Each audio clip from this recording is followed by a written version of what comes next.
Hey there, welcome back to my channel. In today's video, we're going to talk about a popular myth that has been circulating for years. The idea that humans only use 10% of their brain.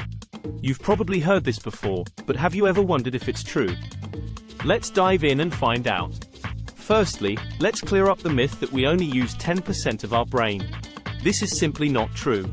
Multiple studies have shown that we use almost all of our brain, if not all of them, on a daily basis. Every part of the brain has a specific function and contributes to our overall cognitive abilities. However, it is true that we do not use 100% of our brain all the time. The brain is a complex organ, and different parts of it are activated depending on the task we are performing. For example, when we are reading a book, the visual and language processing parts of our brain are more active, while the motor and sensory parts are less active. So, can we use 100% of our brain at once? The answer is no. It's simply not possible. If we were to use 100% of our brain all at once, it would likely result in a seizure or other neurological problems. There are some extraordinary cases where individuals have been able to use certain parts of their brains to an exceptional degree. For example, intellectuals have been known to have an incredible memory and artistic abilities. However, even in these cases, it's important to note that they are not using 100% of their brain. They are just using certain parts more effectively than the average person. Have you ever heard of the concept of neuroplasticity? Neuroplasticity is the brain's ability to change and adapt over time in response to new experiences or stimuli. This means that different parts of the brain can grow and strengthen with practice, which can lead to improved cognitive abilities. For example, studies have shown that learning a new language can increase the size of certain areas of the brain, such as the hippocampus and the cerebral cortex.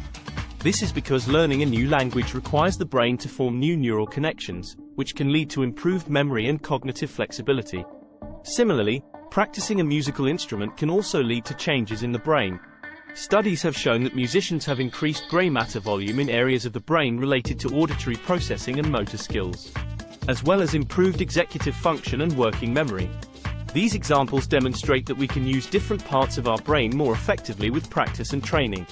While we may not be able to use 100% of our brain at once, we can certainly work to strengthen and improve the different parts of our brain through various activities and experiences. One interesting area of research related to the concept of using 100% of our brain is the study of brain-computer interfaces, BCIs. BCIs are devices that allow individuals to control external devices using their brain activity, such as moving a wheelchair or typing on a computer. While BCIs are still in the early stages of development, they hold great promise for individuals with disabilities or injuries that limit their physical abilities. BCIs have already been used to allow individuals with paralysis to control prosthetic limbs or communicate with others using a computer. In order to use a BCI, individuals must first learn to control their brain activity in a specific way, such as by imagining moving their hand or foot. This requires training and practice, which can lead to changes in the brain over time. Another area of research related to the concept of using 100% of our brain is the study of cognitive enhancers or smart drugs. These are drugs or supplements that are marketed as improving cognitive function, memory, or focus. While some of these substances have been shown to have potential benefits, such as caffeine and nicotine, many others have not been thoroughly tested for safety or efficacy. In fact, some cognitive enhancers can have negative side effects, such as anxiety, insomnia, or addiction. It's important to remember that there is no magic pill or supplement that can allow us to use 100% of our brain.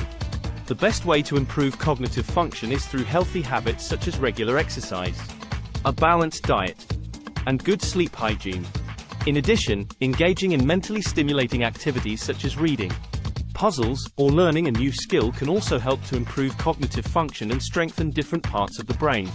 So, while we may not be able to use 100% of our brain all at once, we can certainly work to improve the different parts of our brain through various activities, experiences, and healthy habits.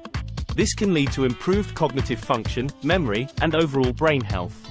The idea that we only use 10% of our brain is a myth. We use almost all of our brain on a daily basis, but different parts are activated depending on the task at hand. And while there are some rare cases where individuals are able to use certain parts of their brain more effectively, we cannot use 100% of our brain at once.